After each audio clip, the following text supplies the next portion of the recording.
বিসমিল্লাহির রহমানির রহিম।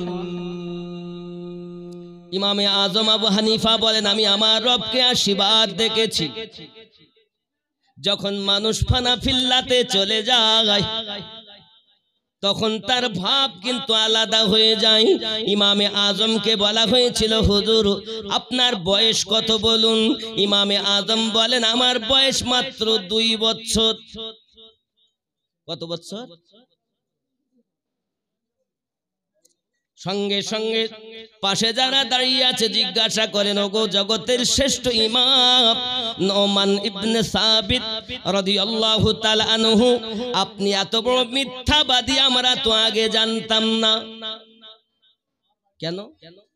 আপনার দাড়ি পেকে গেছে, আপনার বয়স হয়ে গেছে, আপনি মাত্র 2 বছর বয়স কেন বলতেছেন? ইমামে আজম বলেন, বাবা তোমরা আমাকে দেখতেছো যে আমার বয়স অনেক হয়েছে, দাড়ি সাদা হয়ে গেছে, তবে তোমরা কি জানো? হুজুরকে যে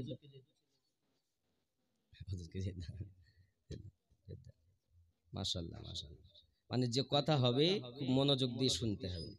ওনার বয়স তখন 68 বছর। কত বছর? কার বয়স? ইমামে আজমের। আর জিজ্ঞাসা করা হচ্ছে, হুজুর আপনার বয়স কত? তো বলছে 2 বছর। কয় বছর? সর্বনাশ, তাহলে সবাই তো বলবি মিথ্যা কথা। এখন যদি আপনারা আমাকে কেউ জিজ্ঞাসা করেন, ভাই আমিনুদ্দিন আপনার বয়স কত, তা আমি যদি বলি আমার বয়স হলো 3 বছর, তা আপনারা সব রাগ করবেন না? মিথ্যাবাদী বলবেন না? দেখতে পাচ্ছেন এক আর হচ্ছে আর এক, এ তো চোখকে আমরা মনে হয় ভুল দেখছি নাকি? ওগো জগতের ইমাম আবু হানিফা, ইমামে আজম আবু হানিফা, হুজুর আপনি বলুন 68 বছর বয়সে 2 বছর বয়স কেন বললেন?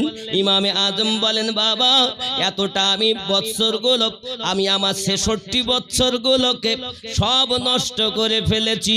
2 বছর কেন বলেছি জানো? এই 2 বছর আমি ইমাম জাফর সাদিক রাদিয়াল্লাহু তাআলা আনহুর 2 বছর গোলামি করেছি। ইমাম জাফর সাদিক এর পিতার নাম ইমাম বাকার রাদিয়াল্লাহু তাআলা আনহু। ইমাম বাকারের আব্বা জান হযরত ইমাম জয়নুল আবেদিন রাদিয়াল্লাহু তাআলা আনহু, আর ইমাম জয়নুল আবেদিনের আব্বার নাম ইমাম হুসাইন রাদিয়াল্লাহু তাআলা আনহু, আর হুসাইনের আব্বার নাম আলী রাদিয়াল্লাহু তাআলা আনহু, আর আলী পাকের যিনি শ্বশুর মুহাম্মাদুর রাসূলুল্লাহ। ভালো করে বুঝবেন কথাগুলো। যুবক আমার, জগতের শ্রেষ্ঠ ইমাম বলেন, আমার 2 বছরটাই হলো সঠিক, বাকি বয়সগুলো আমার সব নষ্ট করে ফেলেছি, হেলায় দুলিয়ে ফেলেছি, হেলায় গুলিয়ে ফেলেছি। সঠিক জিনিস আমি তপস্যা করে পাইনি, 2 বছর পেয়েছি ইমাম জাফর সাদিকের গোলামি করে। জোরে বলুন। এত বড় জগতের ইমাম, তিনি যদি এক পীরের কাছে দীক্ষা নিয়ে নিজের জীবনকে 2 বছর বলে দাবি করে, আপনি আমি কোন ক্ষেতের পচা মূলো? আমাদের কি বায়াত হতে হবে না? মুরিদি হয় না, শুধু বলছি ইবাদত করো, নামাজ পড়ো। নামাজ তো অবশ্যই পড়তে হবে। এই জন্য আমি গজলে বলি, আল্লাহর ওলি সাহাব নবী পাবি না রে দিওয়ানা, আল্লাহর ওলি সাহাব নবী পাবি না, আল্লাহর নবী ছাড়া খোদা পাবি না রে দিওয়ানা, আল্লাহর নবী ছাড়া খোদা পাবি না।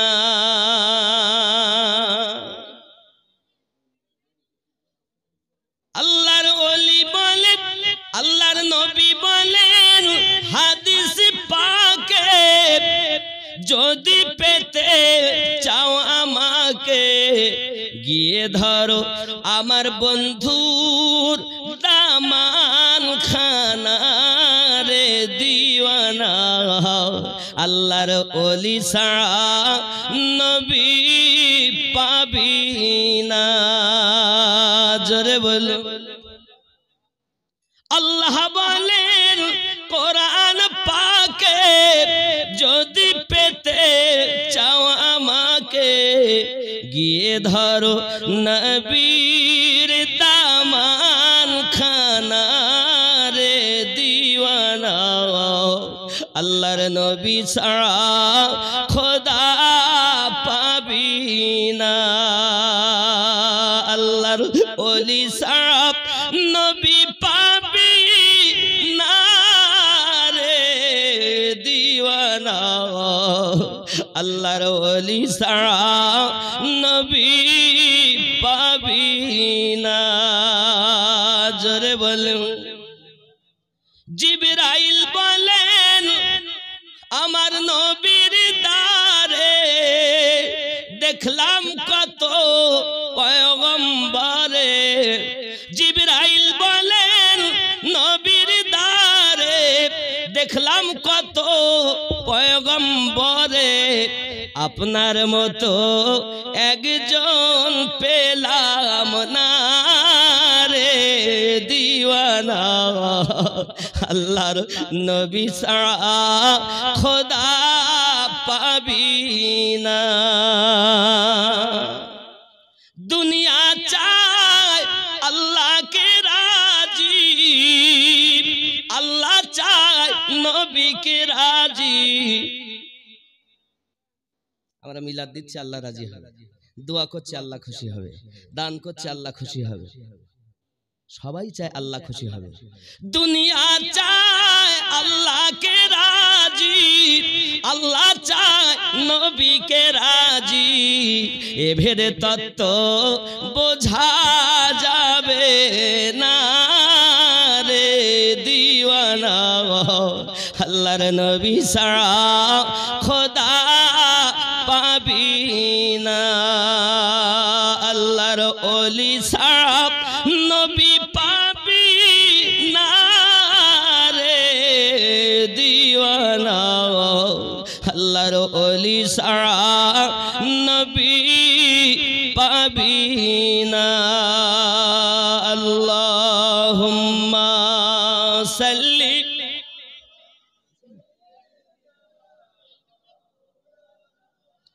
وعلى آل سيدنا ইমামে আজম যখন ফানাফিল্লাতে পৌঁছালেন, ফানাফিল্লাতে পৌঁছানোর পর আল্লাহ দেখার দাবি করেছেন। আল্লাহকে কি উনি দেখেছেন? না বাবা না। নূরের একটু ঝলক দেখে, নূরের একটি ঝলক দেখে ইমামে আজম বলেন আমি আমার রব দেখে নিয়েছি। এই যুবকেরা মনসুর আল্লাহ তপস্যা করতেছেন, এই বুঝি পর্দা সরে যায়। মালিক আমি তোমায় দেখতে চাই, মালিক আমি তোমায় দেখতে চাই, রব আমি তোমায় দেখতে চাই। সারা জীবন তোমার ইবাদত করলাম, নাম শুনেছি, জীবনে দেখিনি। আল্লাহ একবার আমাকে দেখা দিয়ে দাও। মহান আল্লাহ পাক আল্লাহ তাআলা তার আশিকের কথা শুনতেছে, তার প্রেমিকের কথা শুনতেছে। রব্বে করিম পর্দা সরে যায়, পর্দা সরে যেতে যেতে হঠাৎ একটা নূরের ঝলক এসে গেল। আর ওই ঝলকের মাঝে একটা আওয়াজ ভেসে এলো, আনাল হক। এই ঝলকটা যখন ওনার কাছে এসেছে, হযরতে মনসুর আল্লাহ সঙ্গে সঙ্গে উনি সব ভুলে গেলেন। বাড়ি ঘর, সন্তানাদি, বিবি বাচ্চা, এলাকার মানুষ। বড় একজন মুহাদ্দিস ছিলেন তিনি। মনসুর আল্লাহের জামানায় ওনার মতো আলেম ছিলেন না। মনসুর আল্লাহ বড় আলেম হওয়ার পরও তিনি কেন এই কথা বললেন, এ বোঝার শক্তি কার?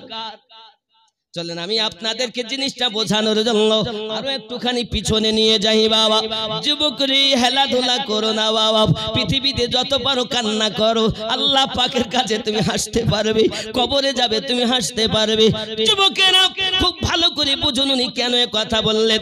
আমাদের বড় পীর আব্দুল কাদের গেলানী রাদিয়াল্লাহু তাআলা আনহু ছোট্টবেলায় রাস্তায় চলতেছেন বাবা, এমন সময় আসমানে একটা আওয়াজ আসতেছে, আয় আব্দুল কাদির তুমি মেহবুব হবে না আশিক হবে, বড় হয়ে তুমি কি হবে একটু বলো। অলির গোলামি কেন করব? আজ তো শুধু মৌলবীরা বলছে আমাকে ভালোবাসো, মৌলবীকে ভালোবাসো। এলে কত মৌলবী নেবেন, মিথ্যা কথা বলে। কত মৌলবী নেবেন, মসজিদে থাকতে থাকতে পরে মেয়ে নিয়ে চলে গেছে। কত মৌলবী নেবেন, শুক্রবারের দিন মসজিদে আসে, ডিউটি করে, শুক্রবার ছুটি মানে নামাজ পড়িয়ে চলে যায়, শনিবার জোহর অথবা রবিবারে জোহর এসে ধরে। আর হঠাৎ ফোন করছে কমিটির লোক, হুজুর কোথায় আছেন? তো বলছি বাহানা ধরিয়ে দিলে একটা, কি আমার বাচ্চার শরীর খারাপ, আমি যেতে পারি। নবীর ওয়ারিস কখনো মিথ্যা কথা বলে নাকি? হ্যাঁ, আলেমকে দেখলে নবী দেখা সওয়াব, সে আলেম কই এখন বিরল। সবাই স্টেজ উঠে বলে আমার মতো আর কেউ নাই, ঠিক কিনা বলে? হযরতে আব্দুল কাদের জিলানী গিলানী রাদিয়াল্লাহু তাআলা আনহু তিনি আপনার বাড়িতে পৌঁছালেন, আম্মা জানকে ডেকে বলছেন, জননী একটু দয়া করে বলুন মা, আমি বড় হয়ে মেহবুব হব না আশিক হব? মা উম্মুল খায়র ফাতেমা সালামুল্লাহি আলাইহা বড় নেককারিনী মহিলা ছিলেন। আল্লাহ পাকের কোরআন 18 পারা তার মুখস্থ ছিল। জোরে বলুন, জিন্দেগিতে তাহাজ্জুদ নামাজ কাজা হয়নি। আর আমার মায়েদের যদি জিজ্ঞাসা করা হয় মা দুআয়ে কুনুতটা বলো, বলে জানি না।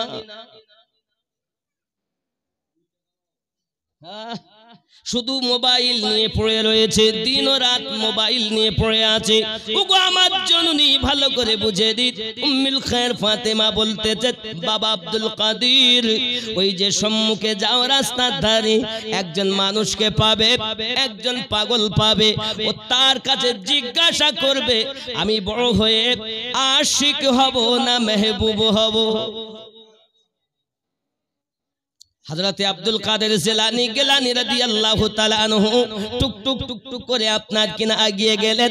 দেখছেন নোংরা জায়গাতে একজন পাগল বসে রয়েছে। ওই পাগলের কাজ শুধু একটাই, আল্লাহু আল্লাহু আল্লাহু। গাউসে পাক বলছেন, এই মারদে কালান্দার, এই মারদে হক, বলুন আমি বড় হয়ে মেহবুব হব না আশিক হব?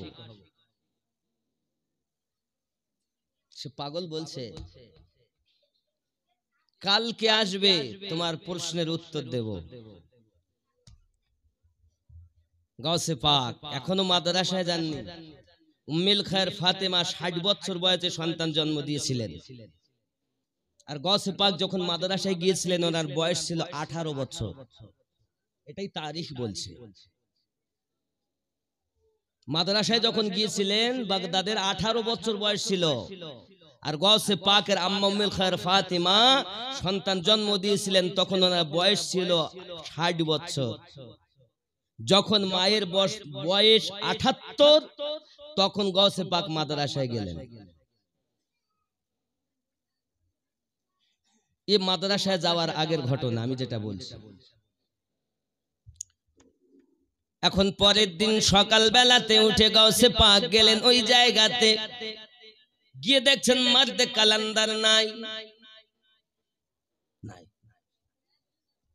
আশপাশের লোকজন দেখে বলছে, হ্যাঁ গো এখানে যে ছিলেন সে পাগলটা কই? তাহলে সে তো মারা গেছে, ইন্তেকাল করেছে। ইন্তেকাল করেছে, ইন্তেকাল তো কোথায় দাফন করেছে? কোথায় দাফন করেছেন? সঙ্গে সঙ্গে বলছে দাফন, তাকে দাফন করব? তাকে দাফন করিনি। ওই দেখো ময়দানে নোংরা জায়গাতে তাকে ফেলে এসেছি, দেখে এসো ওখানে। ওর মতো পাগলের আবার কাফন দাফন? হায় হায়। আব্বাজি আমার সোনা মানিকেরা, গাউসে আজম আব্দুল কাদের জিলানী গিলানী রাহমাতুল্লাহ আলাইহি তিনি আপনার করলেন কি, টুক টুক টুক টুক করে আগিয়ে গেলেন ময়দানের দিকে। যাইয়া দেখতেছেন সত্যি ময়দানে আপনার কিনা তার দেহকে কাকে আপনার শগুনে আপনার এমনি করে দেখা যায় চিল ঠুকে ঠুকে নুচে নুচে আপনার খাচ্ছে, এমনকি কুত্তাতে যাইয়া তাকে খাচ্ছে। এমন সময়তে আব্দুল কাদের জিলানী গিলানী হুজুর যখন নিকটে গেছেন, তখন কাক চলে গেল, চিল চলে গেল, কুত্তা সরে গেল। এমন সময়তে গাউসে আজম বলছেন, আয় মারদে কালান্দার, আমার প্রশ্নের উত্তর দেবে বলে তুমি চলে গেলে, এ কেমন কথা? নুচি হুই লাশ, সেখান থেকে আওয়াজ আসছে, আব্দুল কাদের তোমার প্রশ্ন কি বলো? বলছে বলতে হবে, আমি আব্দুল কাদের বড় হয়ে মেহবুব হব না আশিক হব? মারদে কালান্দার আওয়াজ দিচ্ছে, লাশ থেকে আওয়াজ আসছে, আব্দুল কাদের তুমি যদি বড় হয়ে মেহবুব হয়ে যাও, লোক তোমাকে বড় ভালোবাসবে, লোক তোমাকে বড় সম্মান করবে, লোক তোমাকে বড় আদর করবে। যেমন বর বিবাহ করতে গেলে তার সমস্ত রকমের কথাগুলো শোনা হয়, তার সমস্ত অজুহাত পূর্ণ করা হয়। তোমার আপ্যায়ন করবে মানুষে, যত্ন করবে মানুষে, সম্মান দিবে তোমাকে, লোকের কাছে প্রিয় হয়ে যাবে। এটাকে বলে মেহবুব। লোকের সম্মান তুমি পাবে, লোকের আদর তুমি পাবে, যাহা চাইবে তাই তারা এনে দেবে, তুমি মেহবুব হতে পারো। কিন্তু জেনে রাখো আব্দুল কাদের আশিক হওয়া বড় কঠিন। বলে আশিক হওয়া কঠিন কেন? আমার দিকে তাকাইয়া দেখো, আমি আমার রবের সঙ্গে কথা বলি, আমি হলাম আমার রবের আশিক, কিন্তু আমাকে চিল কাক দেখো, আমাকে কুত্তাতে পর্যন্ত নুচে খায়, আমার একটা কাফনও জুটলো না। দেখো দেখো আমার দিকে চাইয়া দেখো, আমার একটা মাটিও আমাকে জুটলো না, আমাকে কাক কোকিলি নুচে নুচে খাচ্ছে গো। আয় আব্দুল কাদের মেহবুব হওয়া বড় সহজ, আশিক হওয়া বড় কঠিন। আমার আব্দুল কাদের জিলানী এই বক্তব্য শুনেছেন কোনদিন? খালি তো মৌলবীকে ভালোবাসো, মৌলবীকে ভালোবাসো, এই আমারে ভালোবাসো লাভ কি? আল্লাহর ওলিকে ভালোবাসো। বলছে মা বাপকে ভালো না হলে সব বেকার। তুমি জানো 9 জন গুরুর দোয়া লাগে, তারপরে নবী পাওয়া যায়। শুধু বাপ মাতে পড়ে রয়েছো, 9 জন গুরু লাগবে। এ কথা এখনকার মৌলবীরা বলছে না, চোর কোথাকার। শুধু বলছে বাপ মা, এ তো জন্মগুরু। বাপ মায়ের কাছে কেউ আলেম হয়নি, বাপ মায়ের কাছে কেউ ইঞ্জিনিয়ার হয়নি, বাপ মায়ের কাছে কেউ ডাক্তার হয়নি। বাপ মায়ের দোয়া নিয়েছে, আর আল্লাহর রহমতে সে doctor, engineer, master, MLA, MP, মুফতি, মুহাদ্দিস, হাফেজে কোরআন হয়েছে। ঠিক কিনা বলে? বাপ মায়ের দোয়া লাগবে। বাপ মায়ের কাছে দুটি জিনিস পাওয়া যায়, এক বদদুয়া আর এক নেক দোয়া। আপনি যদি বদদুয়ার শিকার হন, আপনার কোনো রক্ষা নাই। আর আপনি যদি নেক দুয়ার শিকার হন, তো আপনার হাতে হাত দেয় কে? জোরে বলুন। কিন্তু শুধু বাপ মাতেই পড়ে থাকলে, হ্যাঁ, মায়ের দরজা নবী পাক মিশকাত শরীফের 524 পৃষ্ঠার ভিতরে বলেছেন, মায়ের দিকে যদি কেউ তাকিয়ে থাকে, মায়ের দিকে তাকালে মায়ার নজরে আমার আল্লাহ তার নামায়ে আমালে কবুল হওয়া হজে সওয়াব দান করে। তাই বলে তুমি আল্লাহর ওলির কোনো পাওয়ার দিলে না, একজন আলেমে হাক্কানির কোনো পাওয়ার দিলে না। হাক্কানি আলেমের দাম বেশি, চোরের কোনো দাম নেই। কথা বুঝতে পেরেছেন? ছদ্মবেশীর কোনো দাম নেই। এক শ্রেণীর লোক শুধু ওয়াজ করে বলে, হুজুর একদল আলেম আগে জাহান্নামে যাবে। ও একদম ডাহা মিথ্যা কথা বলেছে। বলছে একদল হাফেজে কোরআন আগে জাহান্নামে যাবে। ও মিথ্যা কথা বলেছে। কেন? হাফেজে কোরআন কখনো জাহান্নামে যায় না। নামে হাফেজ, হাকিকাত ও কোরআন থেকে দূরে, যার কারণে জাহান্নামী। নামে আলেম, আসলে নয়। যেই আলেমের খাতা থেকে ওর নাম কাটা যাবে তখনও জাহান্নামী হবে। আলেম কখনো জাহান্নামে যায় না। আলেম নবীর ওয়ারিস, ও জান্নাতে যাবে। জোরে বলে। তুমি তো আলেম আর হাফেজ চেনোই না, তুমি তো সবকে মনে করছো। আমি একটুখানি প্রসঙ্গে বলবো, যেহেতু হুজুর আছেন, এনারাও বক্তব্য রাখেন, খুব সুন্দর বক্তব্য। আল উলামাউ ওয়ারাসাতুল আম্বিয়া, আপনারা শুনেছেন না? আল উলামাউ ওয়ারাসাতুল আম্বিয়া, ওলামা হলো নবীর ওয়ারিস, তাই তো? তাই তো জানেন আপনারা, কথা বলেন, তাই তো জানেন যে আলেম সম্প্রদায় নবীর ওয়ারিস। ওয়ারিস মানে উত্তরসূরি। ওয়ারিস কাদেরকে বলে? যেমন আমার হযরত ভাইয়ের সন্তান হলো 3টি বেটা, তাহলে উনি যদি দুনিয়া থেকে চলে যান, তাহলে ওনার বিষয় সম্পত্তির মালিক কারা হবে? ওয়ারিস ওনার ছেলেরা পাবে, নাকি বলেন? তাহলে রসুলে পাকের ওয়ারিস হলো উলামায়ে কেরাম। নবীর দেওয়া মাল ওর কাছে নাই, তো ওয়ারিস হলো কেমন করে? ও তো চোর। রাসূলুল্লাহ যখন বলেছেন আল উলামা ওয়ারাসাতুল আম্বিয়া, তখন ছিল 1450 বছর আগে। আর আমরা কাদেরকে আলেম বলতেছি? মাদ্রাসায় গিয়ে পড়াশোনা করেছে, আবুন্নামা, মিজান, নহমির, হেদায়েতুন নূর, কাফিয়া, মিশকাত, এমনি করে আপনার কিনা সারাজামি, এরপরে আপনার কিনা দেখা গেল তিরমিজি, নাসাই, ইবনে মাজাহ, মুসলিম শরীফ, বুখারী শরীফ পাস, আলেম হয়ে গেছে। আপনি যেটাকে আলেম বলছেন, এটা একটা সিলেবাসের নাম, কিন্তু নবী পাক বলেছেন আল উলামা ওয়ারাসাতুল আম্বিয়া। আম্বিয়া হলো, আলেম হলো আমি নবীর ওয়ারিস। আর নবী যখন এ কথা বলেছেন, তখন তো বুখারী তৈরি হয়নি, ইমাম বুখারীর তো জন্মই হয়নি। আপনি বুখারী পাশওয়ালাকে আলেম বলছেন, কিন্তু নবী কি ওই আলেমের কথা বলেছেন? একবার কি ভেবেছেন আপনারা? এটা একটি সিলেবাসের নাম, ঠিক কি না? এটা ডিগ্রি, এটা একটা পজিশন, এটা একটা পদ, এটা একটা সম্মান। যে বুখারী শরীফ পড়েছে, এই একজন আলেমই হয়ে গেছে। এইবার এর কাজ হলো কাজ করা। আলেম বুখারী পড়লো, ডিগ্রি তো পেয়ে গেল, কিন্তু তার ভিতরে যদি মিথ্যা থাকে, তার ভিতরে যদি অহংকার থাকে, তার ভিতরে যদি গীবাত থাকে, তার ভিতরে যদি রসুলে পাকে সেই ইশক না থাকে, তাহলে সে কি আলেম হবে? হ্যাঁ, শুধু ডিগ্রি অর্জন করি রয়েছে, রসুলে পাকের সেই আসল জিনিস নাই, ওই ব্যক্তি জাহান্নামী। কিন্তু যে ব্যক্তি ডিগ্রি অর্জন করেনি, কিন্তু আপনি এমন কত নেবেন, বুখারী পড়েননি তবু তারা আলেম, তাহলে এই বুখারী পাস যদি আলেম হয়, তাহলে তখন কি আলেম ছিলেন না?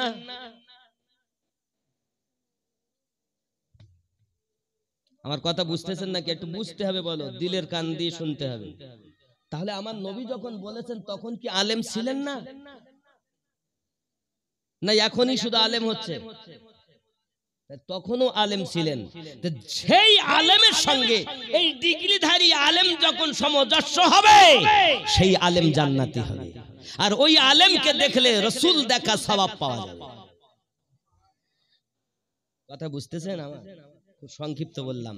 আব্বাজি আমার, আগিয়ে চলুন। হযরতে গৌসে পাক বলেন, আয় মর্দে কালান্দার, মেহবুব হওয়া তো সহজ, কিন্তু আশিক হওয়া যদি কষ্টই হয়, তো আমি আব্দুল কাদের আশিক হয়ে দেখাবো। জোরে বলে। পাগলের কথা বলছেন, পাগল দেখে ঠাট্টা করবেন না। আপনি তাহা জানেনই না। এই একটি জেলা রক্ষাকারী আল্লাহ ওলি দিয়েছেন, একটি গ্রাম রক্ষাকারী আল্লাহ ওলি দিয়েছেন, একটি দেশ রক্ষাকারী আল্লাহ ওলি দিয়েছেন। তামাম বিশ্বকে হেফাজত করার জন্য আল্লাহ তার ওলি বান্দাদেরকে দিয়ে রেখেছেন, যাদের সাদকাতে আমরা বেঁচে আছি, নইলে কবে ধ্বংস হয়ে যেতাম। আপনি তো আল্লাহওয়ালা বুঝতেই পারছেন না, কারণ আপনি চোর, তো সবকে চোর মনে করেছেন। এখন যদি জিজ্ঞাসা করা হয় ভাই দুনিয়া ভালো মানুষ আর আছে, দুনিয়া শেষ, আমরা বলি না, এ বলি কিনা বলি, এখানেই যদি আমি জিজ্ঞাসা করি বাবা দুনিয়া কেমন দেখো, তো দুনিয়ায় আর ভালো মানুষ, তার মানে কি? একটি হাদিস পড়ি, রাসূল পাক সাল্লাল্লাহু আলাইহি সাল্লাম সাহাবী রাসূলদের মাঝে বসে আছে। এমন সময় প্রিয় রাসূল আসরের পর উনি জিজ্ঞাসা করছেন দুনিয়াটা কেমন দেখলেন? একজন সাহাবী উঠে দাঁড়িয়েছেন, হুজুর দুনিয়া আধা ভালো আর আধা খালো। আমরা যখন বলি আর ভালো মানুষ পাইনি, ঠিক একই প্রশ্ন আবার কিছুক্ষণ পর রাসূল আমার আরেকজনকে জিজ্ঞাসা করছেন, আরেকজন সাহাবীকে, দুনিয়াটা কেমন দেখলেন? তো বলছেন হুজুর পুরাটাই খারাপ, ভালো আর পাইনি। বসে আছে, এনারা চিন্তা করছেন একই প্রশ্ন আমাকে করলেন আবার ওনাকে করলেন, ব্যাপারটা কি? কিছুক্ষণ পর আবার আমার নবী জিজ্ঞাসা করছেন দুনিয়াটা কেমন দেখছেন? আবার সাহাবী রাসূল উঠে বলে, হুজুর দুনিয়াটা পুরাই ভালো লাগে, এত সুন্দর দুনিয়া, কিন্তু এই দুনিয়া আমাদের জন্য পরীক্ষার স্থান হুজুর, খুব ভালো। রাসূল পাক বলেন বসো, সব বসে আছে। এনাদের ভিতরে কিন্তু কল্পনা জল্পনা হওয়া স্বাভাবিক, যে একই প্রশ্ন আমাকে ওনাকে এনাকে, ব্যাপার কি? এর রহস্য আমাদের জানা দরকার। নবী পাকের কাছে আরজি জানালেন, হুজুর মেহেরবানি করে একবার বলবেন কি আপনি প্রশ্ন করলেন কেন, এর রহস্যটা কোথায়? প্রিয় রাসূল আমার বলেন, জেনে রাখো যে মানুষটি বলেছে দুনিয়াটা পুরাটাই খারাপ, সে এখনো পর্যন্ত ঈমানে মুকাম্মাল হতে পারেনি। ওর মন খারাপ।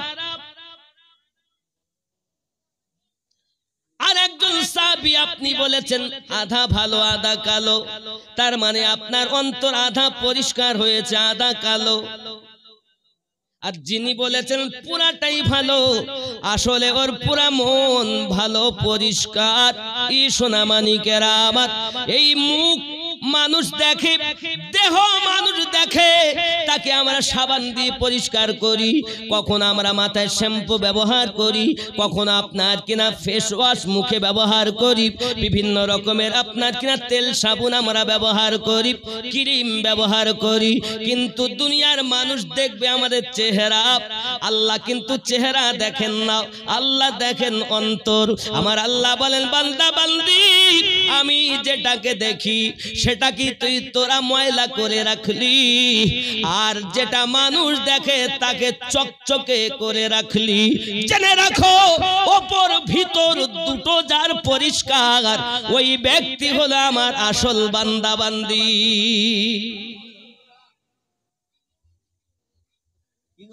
ঠিক না হুজুর? আমাদের ভিতরটা ভালো না, ভিতরটা পুরিয়ে ভালো। আব্বাসি আমার সোনামানিকেরা, গাউসে আদম রাদিয়াল্লাহু তাআলা আনহু মেহবুব হওয়ার চিন্তাতে উনি চললেন, বাড়িতে আবার গেলেন। মা জননী বলেন বাবা যাও মাদ্রাসাতে।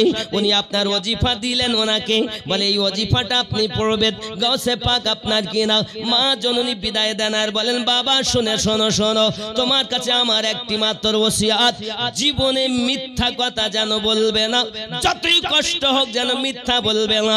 রাস্তায় যেতে যেতে 60 জন ডাকুকে কলেমা পড়িয়া মুসলমান করেছেন। 60 জন রাস্তায় যেতে যেতেই মুসলমান। আব্বাজি আমার সোনামানিকেরা, এখন উনি মাদ্রাসায় পড়াশোনা করতেছেন, বড় মেহনত করে উনি পড়াশোনা করলেন।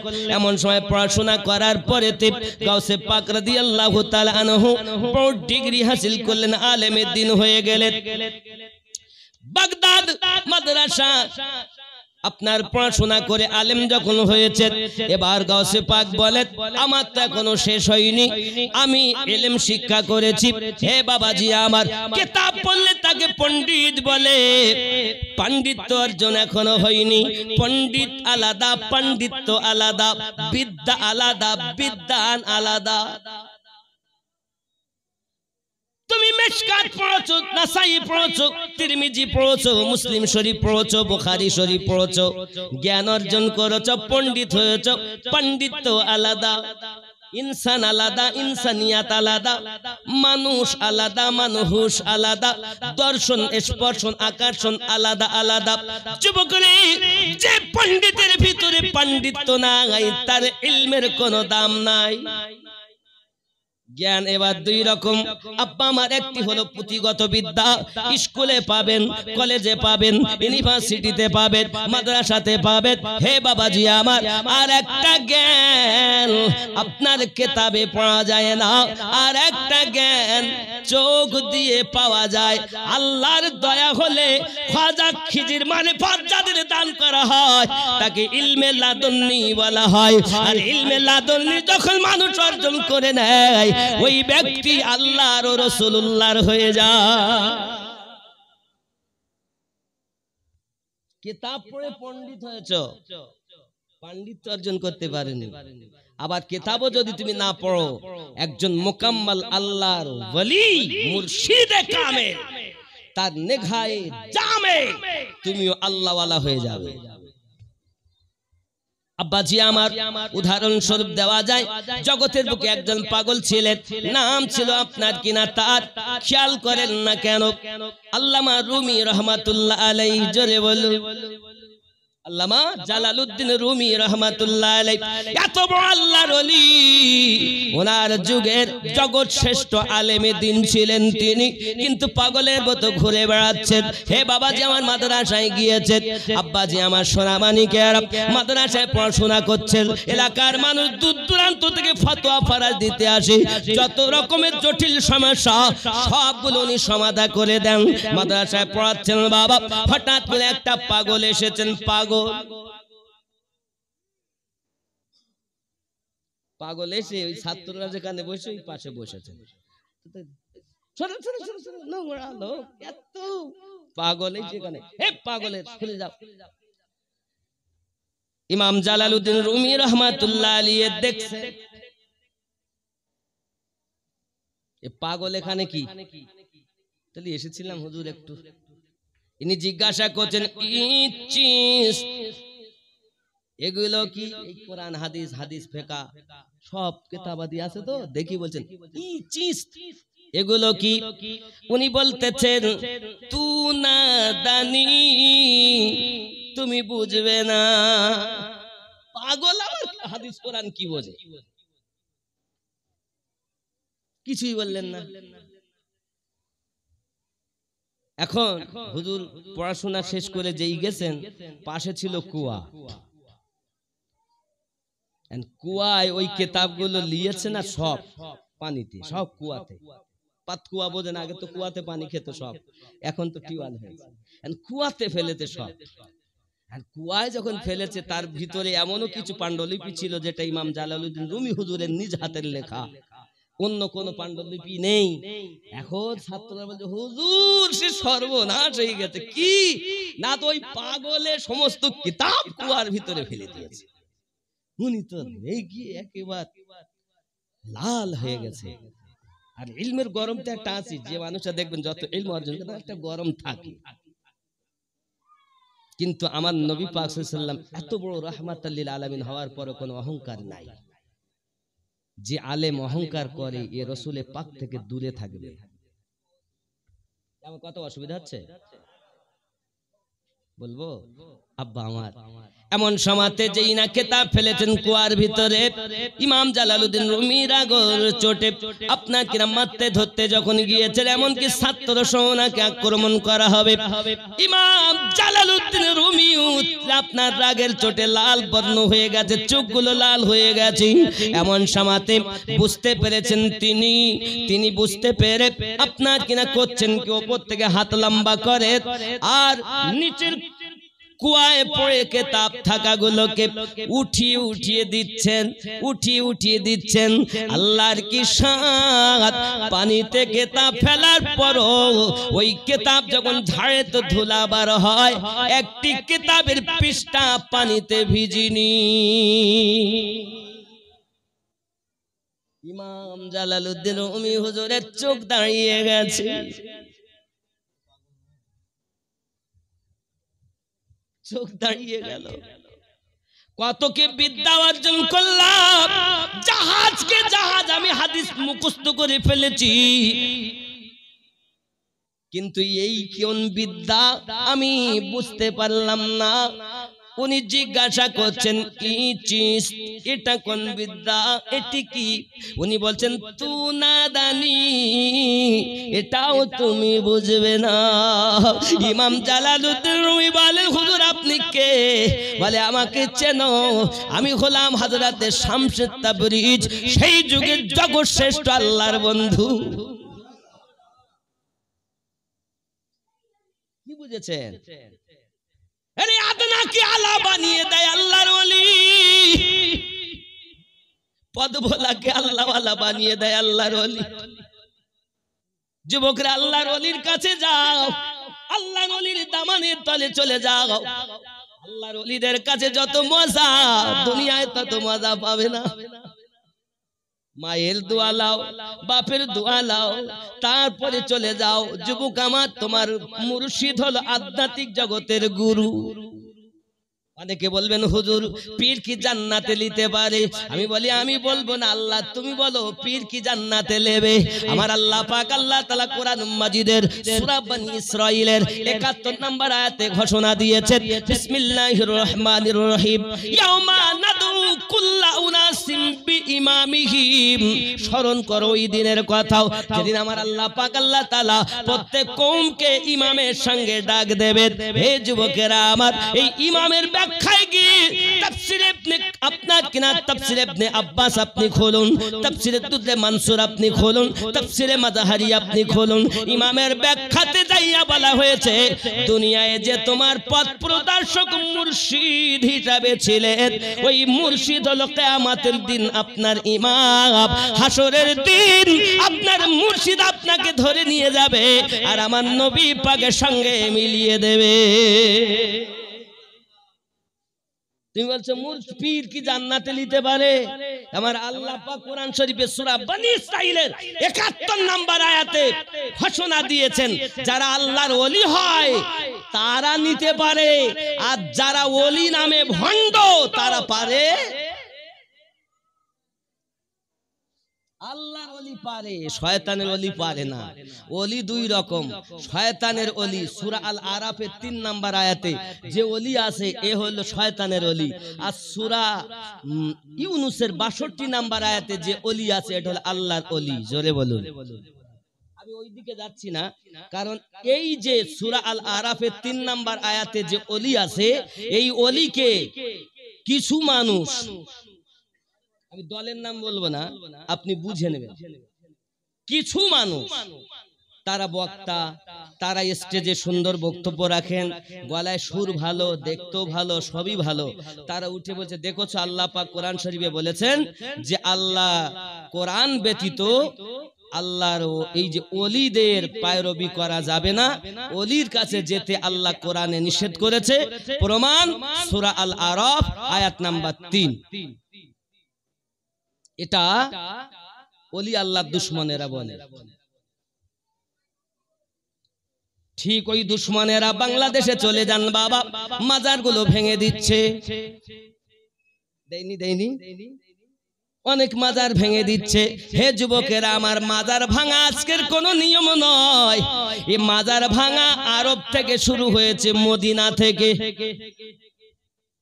যদি বলেন হুজুর আপনি বলতেছেন কোথায় আপনি দলিল পেলেন যুবক আমার 1924 সালে আপনি দেখবেন মদিনাতুল মুনাওয়ারাতে জান্নাতুল বাকি সেই জান্নাতুল বাকিতে 16টা মাজার ছিল গম্বুজওয়ালা জোরে বলুন কয়টা ছিল 16টা এখন আপনি যান একটা মাজার দেখতে পাবেন কি আছে হাজী সাহেব আছে নাই খালি ছোট ছোট পাথর দিয়ে ঘিরে রেখেছে, তাও বলবে না যে এটা কার, ওটা কার। কারা ভেঙেছে জানেন? আব্বা আমার ইবনে তাইমিয়া তার কিতাবে লিখেছে, মাজার ভেঙে দাও। হে যুবক আমার, শুধু তাই নয় গো বন্ধু আমার, চলুন গিয়ে চলুন। এমনি করে পৃথিবী সরজমিনে ইমাম জালালউদ্দিন আসিউতি হুজুর আমার লিখতেছে 1924 সালে জান্নাতুল বাকিতে 16টা মাজার ছিল। কয়টি মাজার বললাম? 16টি মাজার ছিল। হে যুবক আমার, এই 16টা মাজার কাদের কাদের মাজার ছিল দেখুন, কাদের কাদের মাজার আপনার কিনা ভেঙেছে। বাবা আমার খুব খেয়াল করবেন। এক নাম্বার মাজার ওখানে যাচ্ছিল বাবা আমার, তার নাম হলো মা ফাতেমা রাদিয়াল্লাহু তাআলা আনহার মাজার, গম্বুজওয়ালা ছিল, জোরে বলুন।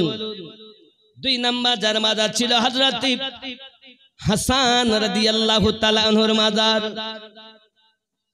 গম্বুজওয়ালা। ये মাজার ভাঙা আজকের কথা না, ওখান থেকে আসতেছে। হে বাবা জামা 3 নম্বরে হযরত আব্বাস রাদিয়াল্লাহু তাআলা মাজার ছিল, গম্বুজওয়ালা। 4 নম্বর ইমাম বাকার, জয়নুল আবেদিনের বেটা ইমাম বাকার হুজুরের মাজার ছিল। হে বাবাজি আমার 5 নম্বরে বলা হয়েছে কারি নাফে, নাফে তার মাজার ছিল। 5 নম্বর ইমাম জাফর সাদিক, ওনার মাজার ছিল ওই জান্নাতুল বাকিতে গম্বুজওয়ালা। শুধু তাই নয় গো বাবা, আরো আগিয়ে চলুন না কেন, উসমান ইবনে মাজুন তার মাজার ছিল। হে যুবক আমার, ইব্রাহিম ইবনে রাসূল আমার নবী পাকের পুত্র ইব্রাহিম রাদিয়াল্লাহু তাআলা মাজার ছিল। মানে একদিন হাসান, ইমাম হোসেন পাক আর ইব্রাহিম পাক দুইজনকে নিয়ে নবী আদর করছেন। আল্লাহ পাক ফেরেশতা জিবরাইল পাঠিয়ে দিলেন, যাও দুইজনকে আদর করতে দিব না, একজনকে তুলে নেব। কান নেব এবার ভালো। কেন? আপনি বললে তো হতো, আপনি বলেন আমি হোসেনকে নেব, দিতাম, ইব্রাহিমকে নিব, দিতাম না। আমার হাবিব যাতে রাজি, আমি আল্লাহ তাতে রাজি। রাসূলে পাক দেখেন, যদি হোসাইনকে দেই আমি নবী ব্যথা পাবো। আর রূহের জগতে তো আদায় করেছি আমার হোসাইন ইসলামকে জিন্দা করবে। আর আমার ইব্রাহিমকে যদি দেই তাহলে ব্যথা পাবো আমি। আল্লাহর হাবিব বললেন, জিবরিল আমার ইব্রাহিমের কুরবানি আমি নবী কবুল করেছি। আমার আল্লাহ বলেন, হাবিব তুমি যাতে রাজি আমি আল্লাহ তাতে রাজি। আমার নবী চিনলে না বাবা। রব চেনার আগে নবী চেনো, আর নবী চেনার আগে মুর্শিদ চেনো, মুর্শিদ চেনার আগে মা বাপকে চেনো, মা বাপকে চেনার আগে নিজেকে চেনো। আমি কে? এই দেহে কোটি কোটি মিলিয়ন মিলিয়ন ডলারের সম্পত্তি আল্লাহ দিয়েছে। কি ভেবেছে আপনি? বলছেন বিবি আমার, বাচ্চা আমার, এ আমার, ও আমার, কেউ আমার না। খেয়াল করেন, কবরে যখন যাব আল্লাহ পাক একটি ফেরেশতা পাঠিয়ে দিবেন, এমন সময়তে সে এসে রূহ দিবেন আমাদের কাছে, দিবেন এই ওঠো। উঠলাম, ওঠার পর জিজ্ঞাসা করছেন কি কি তুমি ভালো কাজ করেছো লেখো। তখন আমরা কি বলবো? কাগজ নাই, কলম নাই, কালি নাই, লিখবো কেমনে, কলম কই? সঙ্গে সঙ্গে ফেরেশতা বলবেন, আয় আল্লাহর বান্দা বান্দি, তোমার কাফনটাকে তুমি কাগজ বানাও, গালের থুতু তুমি কালি বানিয়ে নাও, আর হাতের আঙ্গুলকে তুমি কলম বানিয়ে নাও, লেখো কি কি কাজ করেছো। যুবকেরা আমার সোনা মানিকেরা, এমনি করে আপনার কিনা দেখা গেল আমরা তখন লিখতে শুরু করব, গালের থুতু দিয়ে হাতের আঙ্গুল দিয়ে লিখবো, অমুক জায়গায় মসজিদে 1000 টাকা দিলাম, মাদ্রাসায় 200 টাকা দিলাম, গোরস্থানে 50 টাকা দিলাম, অমুক জনার খাওয়া হচ্ছিল না 1 কেজি চাল দিলাম, মিলাদ করেছিলাম, নামাজ পড়তে গিয়েছি, কোরআন তেলাওয়াত করেছি, জিকির আজকার করেছি, মানে সব লেখা হয়ে গেছে। কাফনটাকে টান দিয়ে নিলেন, আবার বলবেন লিখো, যত মন্দ কাজ করেছো লেখো। এখন মন্দ কাজ আর আমি আপনি লিখতে চাইব না। বলো তুমি দাড়ি কেটেছো কিনা, বলো তুমি সুদ খেয়েছো কিনা, বলো তুমি পরের জমি আল ঠেলে চাষ করেছো কিনা, বলো তুমি দুনিয়া জমিনে মিথ্যা কথা বলেছো কিনা। এ আমার সোনা মানিকেরা, তখন আমরা মনে করুন একটা পাপ করেছি, রাতের নিশীথে আপনার কিনা চলে গেলাম, সবকে দূরে সরিয়ে আপনার কিনা পরের একটা মেয়েকে নিয়ে আপনার নিরালা নির্জনে গুনাহ করেছি, সব গেল বাবা। মনে করুন আমি সব ছেড়ে দিলাম, একটা কথা যেটা ঘরে ঘরে এখন চলতেছে বাবা, মোবাইল। মোবাইলের মাধ্যমে গুনাহ হয় না? ছেলে মেয়ে বিবি বাচ্চা বন্ধু বান্ধব বাপ মা সব ঘুমিয়ে গেল, মোবাইলের মাধ্যম দিয়ে আমি আপনার কিনা গুনাহ করে ফেললাম। বলো বলো আল্লাহর বান্দা, আল্লাহর বান্দি, তুমি অমুক দিন রাতের বেলাতে এই কাজ করেছো না আমি করিনি। হুজুর এসেছেন না? হুজুর এসেছেন না? নারে তাকবীর, নারে তাকবীর, নারে রিসালাত, ইয়া রাসূলুল্লাহ, নারে রিসালাত, নারে তাকবীর। হযরত মাওলানা আবু বকর সাহেব কিবলা, নারে তাকবীর। একটু মোহাব্বতে জিকিরে লা ইলাহা ইল্লাল্লাহ, মোহাব্বতে লা। হুজুরকে আসতে দেন, হুজুরকে আসতে দেন, আর মোহাব্বতে পড়ো, হুজুরকে আসতে দেন, আসতে দেন। মাশাআল্লাহ মাশাআল্লাহ, আসতে দেন আর আগে আগে বসুন। ওই তো ভালো ভালো।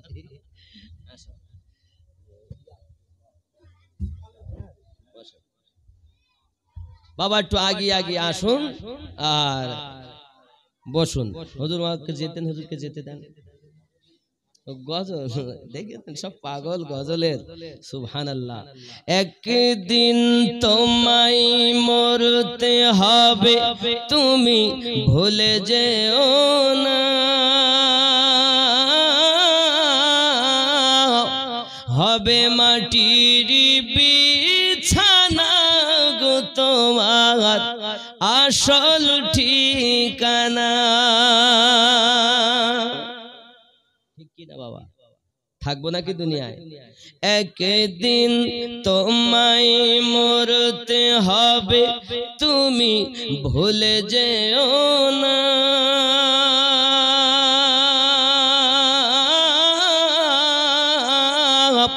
হবে মাটির বিছানা গো তোমার আসল ঠিকানা।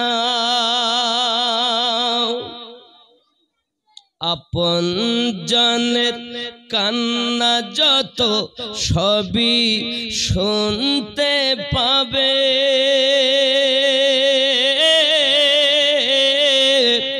বুক ফাটবে তো মুখ ফুটবে না, কেমনে জবাব দেবে, কি করে বুঝাবে তুমি দেহের বেদনা,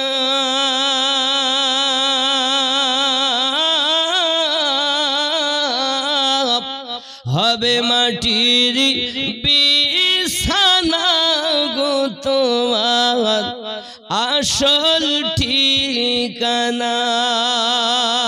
একদিন তোমায় মরতে হবে, তুমি ভুলে যেও না, হবে মাটির বিছানা গো তোমার আসল ঠিকানা।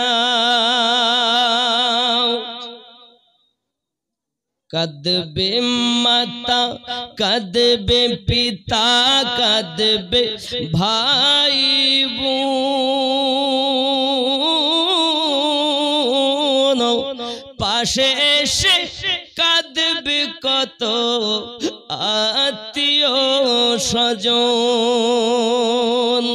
করবে দোয়া খোদার কাছে, করবে দোয়া খোদার কাছে মুমিন মুমিনা।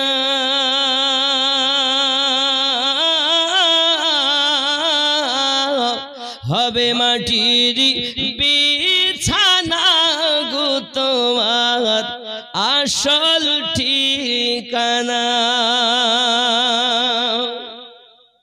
এসেছিলে যখন তুমি এই না সাধের ভবে,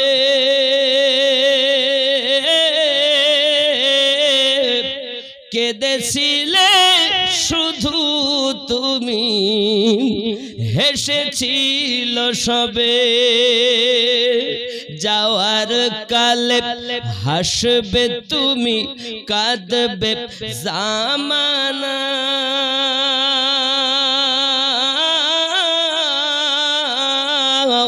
হবে মাটির বিছানা গো তোমার আসল ঠিকানা।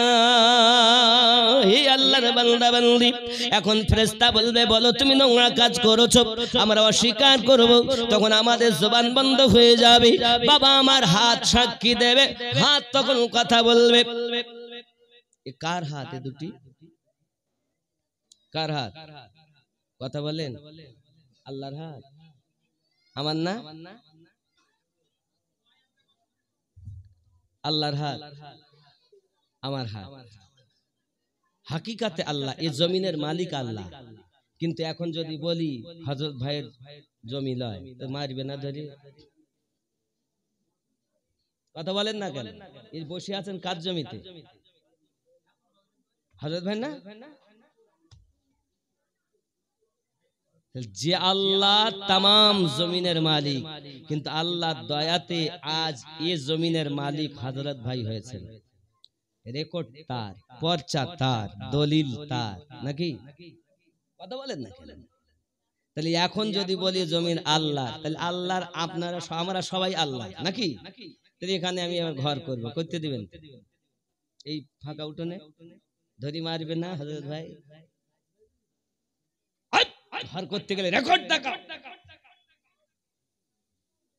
দলিল দেখাও, পর্চা দেখাও। যুবক আমার, এই হাত কার? হাকিকাতে আল্লাহর। এখন কার? কথা বলেন না। আপনার হাত তো নাকি? নাই বলো আমার হাত। তাহলে আল্লাহর হাত, তাহলে আমার আল্লাহ দেওয়াটা কেটে দেওয়ালেই।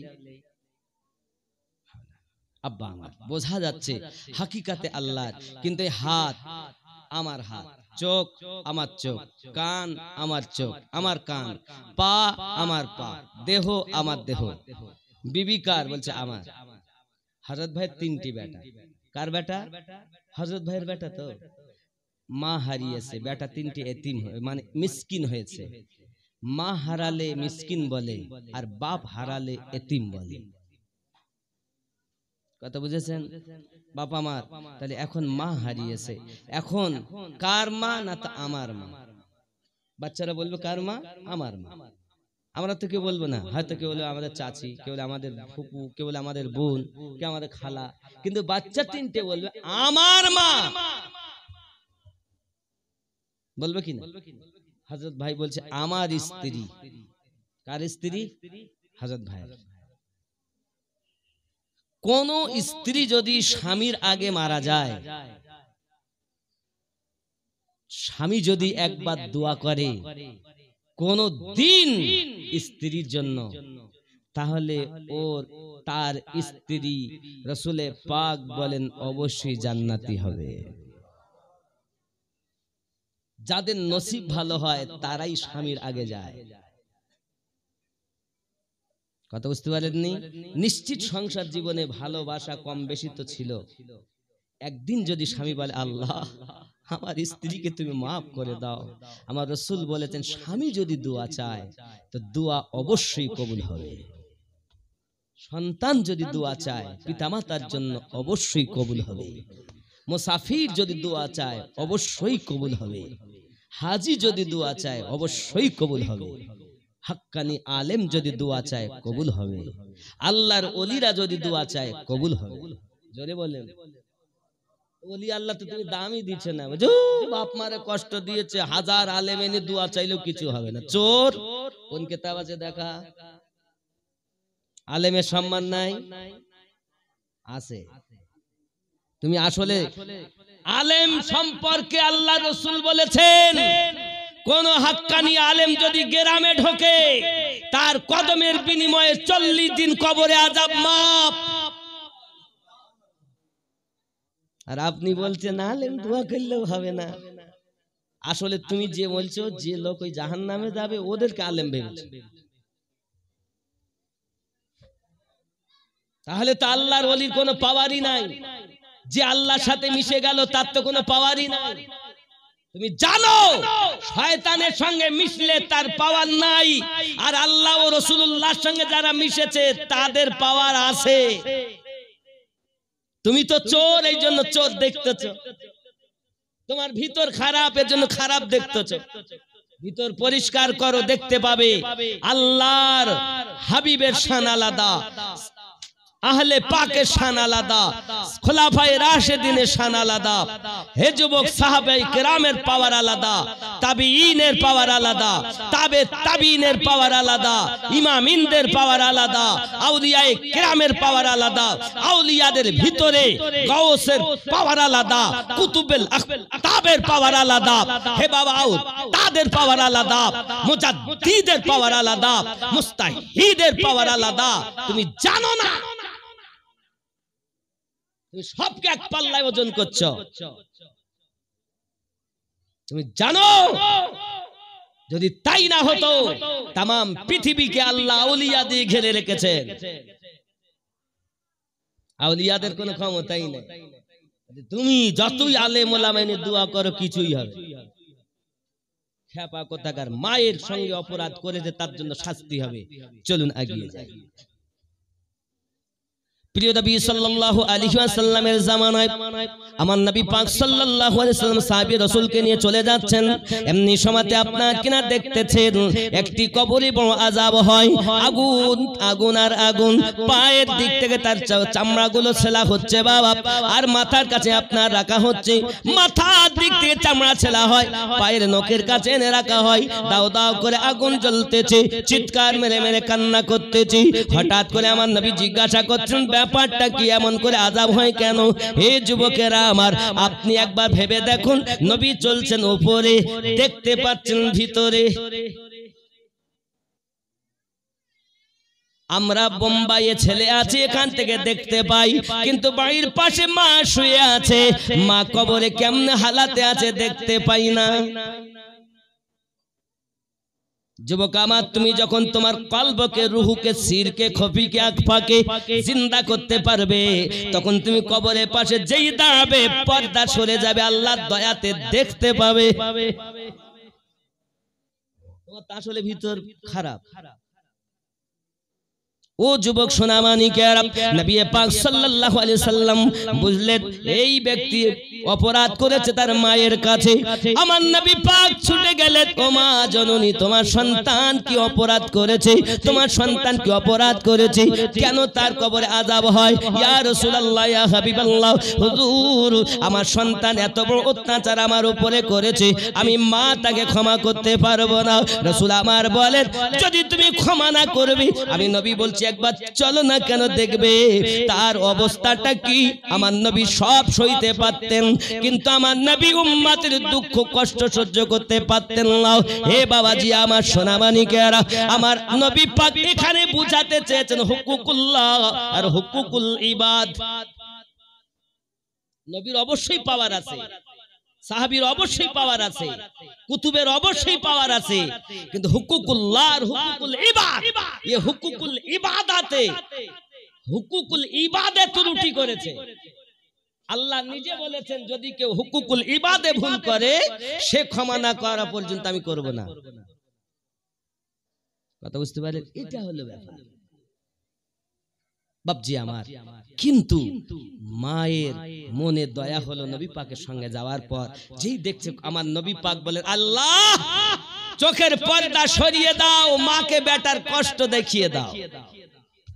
যেই নবী বলেছেন, সঙ্গে সঙ্গে মা কবরের কষ্ট দেখছে। জোরে বলেন সুবহানাল্লাহ। মা হাজার হলো পেটে তো ধরেছে, মায়া তো আসি, হাজার অপরাধ করুক, মা তখন বলছে ইয়া রাসূলুল্লাহ, ইয়া হাবিবাল্লাহ, আমি যে কবরের কষ্টটা দেখছি আমার দ্বারা সহ্য হয় না হুজুর। হুজুর, আমি আমার যে পাপ করেছে আমি আমার বেটাকে মাফ করে দিলাম।